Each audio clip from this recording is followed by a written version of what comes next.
নারী শক্তির জয় হোক, অপরাজিতারা বিচার পাক, আরজি করের দোষীদের ফাঁসি হোক। পশ্চিমবঙ্গের বিধানসভায় মঙ্গলবারের বিশেষ অধিবেশন। পুরনো সেই তেজ নিয়ে আবারও ফিরলেন রাজ্যের মুখ্যমন্ত্রী মমতা বন্দ্যোপাধ্যায়। গেল ৩ সপ্তাহে মমতার পতনের দাবিতে চলমান গণ আন্দোলনে সংহতি জানিয়ে রাজনৈতিকভাবে তৃণমূল কংগ্রেসকে কোণঠাসা করে রেখেছিল রাজ্যের প্রধান বিরোধী দল বিজেপি। এবার সুযোগ পেয়ে খোদ প্রধানমন্ত্রীকেই কাঠগড়ায় দাঁড় করালেন মমতা। ধর্ষণের বিরুদ্ধে দৃশ্যমান কোনো পদক্ষেপ নিতে ব্যর্থ হওয়ায় নরেন্দ্র মোদীকে জাতীয় লজ্জা বলে অভিহিত করেন তিনি। আগে নরেন্দ্র মোদীকে পদত্যাগ করতে বলুন, নরেন্দ্র মোদীর পদত্যাগ চাই, তার কারণ সারা দেশের উনি জাতীয় লজ্জা।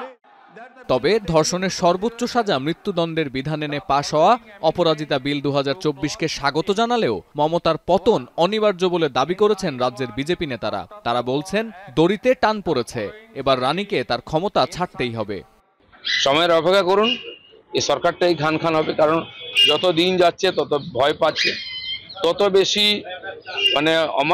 অমানবিক ব্যবহার করছে। তাদের এমএলএরা, এমপিরা, নেতারা যে ধরনের কমেন্ট করছেন, কোনো ভদ্র সমাজে এটা হতে পারে না। ভারতের অফিসিয়াল ক্রিমিনাল কোড বা ন্যায় সংহিতায় ধর্ষণের সর্বোচ্চ সাজা মৃত্যুদণ্ডের বিধান নেই। ধর্ষণের সাথে একাধিক অপরাধ সংঘটিত হলে তখন মৃত্যুদণ্ড দেওয়ার কথা বলা আছে।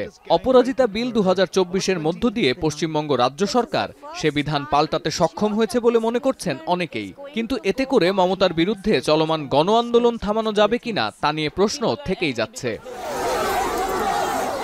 এছাড়া আরজি করের প্রাক্তন অধ্যক্ষ, তার দেহরক্ষী সহ হাসপাতালের 2 ভেন্ডরকে দুর্নীতির অভিযোগে গ্রেপ্তার করা হলেও আসল দোষীরা এখনও রাজ্য সরকারের নাগালের বাইরে। ফলে সহসা আন্দোলনকারীরা রাজপথ ছাড়বেন এমন কোনো আভাসও পাওয়া যাচ্ছে না। ধর্ষণের মতো সংবেদনশীল ঘটনায় বিচার পেতে দেরি হওয়া, মাসের পর মাস মামলা ঝুলে থাকা এবং মামলায় স্থগিতাদেশ জারি করার সংস্কৃতি নিয়ে বারবার প্রশ্ন তুলেছেন ভুক্তভোগীর পরিবার। দ্রুততম সময়ে মামলা নিষ্পত্তির বিধান তাদের মনে স্বস্তি এনে দিলেও অপরাধ বিশেষজ্ঞরা বলছেন তাড়াহুড়ো করলে তদন্ত প্রক্রিয়ার নিরপেক্ষতা ও স্বচ্ছতা প্রশ্নবিদ্ধ হতে পারে। এছাড়া আইন করে বা সর্বোচ্চ শাস্তির বিধান দিয়ে ধর্ষণ ঠেকানো যায় কিনা তা নিয়েও শুরু হয়েছে আলোচনা। An investigation to completed is 3 months.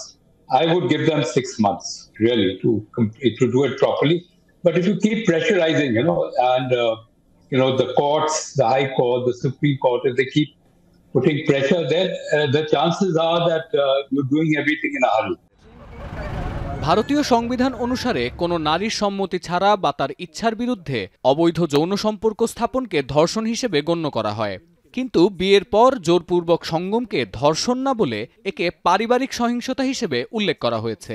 আশঙ্কার বিষয়, ভারতে অন্তত ৩২% নারী বৈবাহিক ধর্ষণের শিকার। অপরাজিতা বিল ২০২৪-এও এ বিষয়ে কোনো পরিবর্তন আনা হয়নি। ফলে এই ৩২% নারীর সুরক্ষায় এ বিল আদৌ কতটা কার্যকর হবে সেটিও পরিষ্কার নয়। সতীর্থ কর্মকার, এখন বিশ্ব। শিয়া বাটার ও ভিটামিন ই সমৃদ্ধ lily glam beauty soap. Lily, always beautiful.